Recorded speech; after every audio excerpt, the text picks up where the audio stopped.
आके बैठ चमारान जी के कोरा में भोरे नमरी ले जाइए बोरा में। भाई लोग दो गाना जो कि एक टुनटुन यादव जी का है और एक बड़े भैया विकास राव जी का है।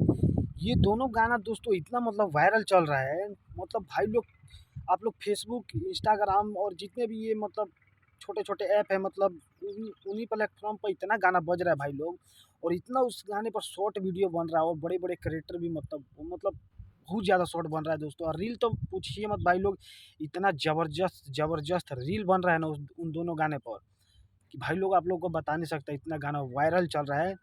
तो आप भाई लोग, जो भाई लोग नहीं सुने हैं तो एक बार जाके सुनिए, सुनना चाहिए गाना सुने। बात एक ही है दोस्तों, क्योंकि खाली टाइटल ही अलग है, बाकी गाना में मतलब भाई लोग आप लोगों को बता नहीं सकता। आप लोग तो ये गाना ज़रूर सुने ही होंगे दोस्तों, और गाना इतना बज और ज़्यादा प्यार और सपोर्ट दिखाइए भाई लोग उस गाने पर, ताकि दोस्तों अच्छा-अच्छा कंटेंट आता रहेगा भाई लोग आप लोगों के बीच। तो भाई लोग सोचा कि क्यों ना आप लोगों को बता दिया जाए, ताकि कितना गाना बज रहा है, तो कमेंट कीजिएगा ज़रूर दोस्तों। और दोस्तों वीडियो को ज़्यादा से ज़्यादा शेयर कीजिएगा दोस्तों, ताकि ऐसा ही आप लोगों को अपडेट देते रहें। तो भाई लोग वीडियो कैसा लगा कमेंट कीजिएगा ज़रूर। तो भाई लोग मिलते हैं किसी और न्यू वीडियो में, तो आज के लिए इतना ही। जय बाबा भीम अम्बेडकर साहब जी।